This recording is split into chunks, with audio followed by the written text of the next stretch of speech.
저는 평생 공직에 몸담아 오면서 맡은 일에 충성을 다하는 것이 국민에게 거에 충성하는 것이라는 그런 생각을 하고 살아왔습니다. 대통령께서 지향하는 국민이 행복한 시대를 열어가는데 일조가 되었으면 하는 생각을 가지고 있습니다. 네, 74살의 이원종 전 충북지사 결국 대통령의 비서실장이 됐습니다. 그런데 반기문 영입을 앞둔 여권 전체의 국면에 불쏘시개가 아닌가 하는 해석이 끊이지 않습니다. 본인은 좀 섭섭할 수도 있겠는데요. 자, 왜 그런 것인지 이분이 어떤 분인지부터 살펴보는 것으로 시작해 보겠습니다. 심정숙 기자. 네. 이분의 프로필을 간략하게 적었는데 좀 기네요. 어떻습니까? 충북 제천 출신이시고요. 네. 그 42년생이고 6.25라든지 근대화 과정을 굉장히 겪은 분입니다. 그런데 네. 63년에 처음으로 시작한 공직이 바로 구급이었습니다. 구급 공무원 제일 네. 밑에서 시작했군요. 2년제 최신학교를 나온 다음에 최신부를 들어가서 공중전화 동전을 수거하는 업무를 처음으로 시작을 했다고 합니다. 공중문화는 것이요.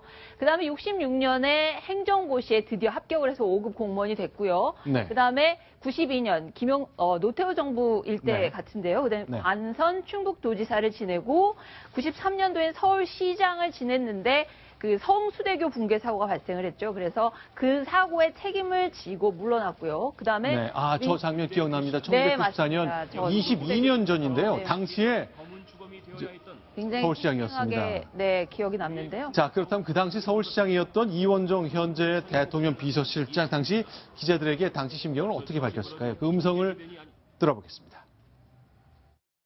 저 자신도 너무나 참담한 심정이라서 아무 말씀도 드릴 말씀이 없습니다. 이 사고 당한 분들을 빨리 구조를 하고 현장 수습을 최우선에 해놓고 그 다음에 대책을 생각을 해나가겠습니다.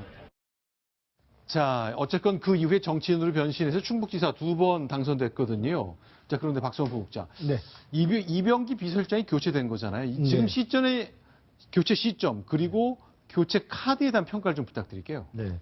우선 그 총선 참패의 원인을 네. 박근혜 대통령이 인정하느냐 안 하느냐 자체가 논란이 될 정도로 네. 어떤 그 말하자면 민심에 응답하지 못하고 있다는 비판에 대해서 네. 뭔가의 변화를 줄 필요가 있다. 네. 이것을 청와대에서는 그 이병기 실장이 오래전부터 사의를 요청해온 상황에서 네. 그것을 받아들이면서 이원종 카드라고 하는 어떤 그 사실은 아주 안정된 국정 행정가형을 네.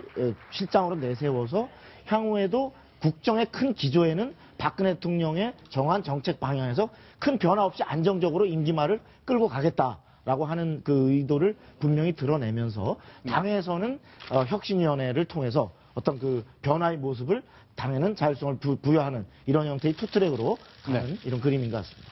자, 일단 이병기 실장은 저 성완종 리스트에 올랐던 것 때문에 물론 무혐의 처리가 되긴 됐습니다만 좀 부담이 있었는데 사임 이유 역시 총선 때문입니까? 아니면 다른 이유가 좀 있습니까? 4.13 총선이 끝나고 난 다음에 청와대에서 누군가는 책임을 져야 된다 이런 얘기를 이병기 실장이 기자들하고 만날 때마다 이야기를 했었다고 합니다. 네. 그래서 일단 표면적으로는 그 총선 패배에 대한 책임, 그다음에 이렇게 나이가 들어서 여기저기 많이 아프다 이런 건강 문제도 얘기를 했다고 하고요. 명확하게 청와대에서 밝히고 있지는 않지만 문고리 3인방들한테 맡겨서 사실상 제대로 어떻게 보면은 대통령에게 어떤 직언이라든지 이런 것들을 못했다. 네. 이런 얘기들도 청와대 안팎에서는 계속 나오고 있는 상황이었습니다. 네. 이병기 실장한테는 대단히 미안한데 네. 이병기 실장과 함께 네. 정권 말까지 비서실장으로 같이 일할 것이 아니었다면 네. 한 달 전에 잘랐으면 어떨까요?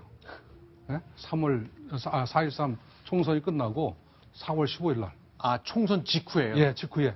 네. 잘랐으면 네. 제가 볼 때는 훨씬 더 이병기 실장의 값어치라 그럴까? 네. 그런 것은 더 높아졌지 않았겠는가. 네. 그 사람을 자름으로써 대통령, 저분도 책임지는 모습을 보이고 네. 대통령도 뭔가 심기일전하는 네. 그런 모습을 보였지 않았겠는가 하는 그런 안타까움이 있습니다. 만약 그런 진단이 있으면 제가 심기선 대기자께 질문을 드릴게요. 저는 이제 인사를 해본 적은 없어서 잘 모르겠습니다만 이제 동아일보 편집국장을 이제 3년 넘게 하셨으니까 인사라는 거 타이밍인데 만약 대통령이 그 타이밍을 놓쳤다면 조언을 못 들었다면 그건 왜 그렇다고 보십니까? 대통령이 사실은 최근 들어서 대통령이 된 다음에 네. 그 전에 가지고 있었던 뭐라 그럴까요?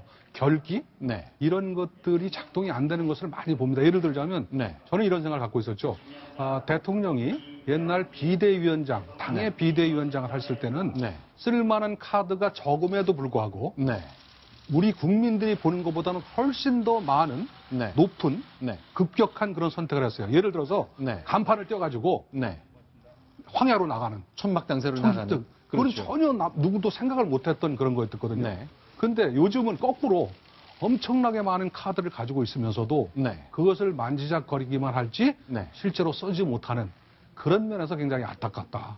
대통령도 마찬가지로 지금 4번째거든요, 실장이. 네. 지금 5년 임기 채우면서 4명 실장 쓰리라고는 생각도 못했습니다, 사실은. 아직 만 3년 반도 그렇죠. 안 됐잖아요. 그렇다면 차라리 그렇다면 저는 사실은 이병기 실장을 그렇게 갈 때 네. 끝까지 가나 보다라고 생각했었거든요. 네. 근데 이 시점에서 간다는 건 결국은 밀려서 가는 게 아닙니다, 저는. 네. 제 판단에 따라서 가는 겁니다라는 의미를 주기 위해서 한 달 정도 늦춘 거로 본다면 저는 옳은 선택은 아니다. 그럼 이게 박근혜 대통령을 위한 인사 시점이라기보다는 이병기 비서실장의 면과 관련된 인사가 아닙니다. 전 절대 그렇게 생각하지 않습니다. 아하. 대통령을 위해서 저는 본인 네. 스스로를 위해서 네. 한 달 정도 늦췄다고 보지 네. 절대로 이병기 네. 실장의 어떤 면을 살리기 위해서 그렇다고는 보지 않습니다. 왜냐하면 이병기 실장은 아시다시피 그 끝나자마자 여러 번 네.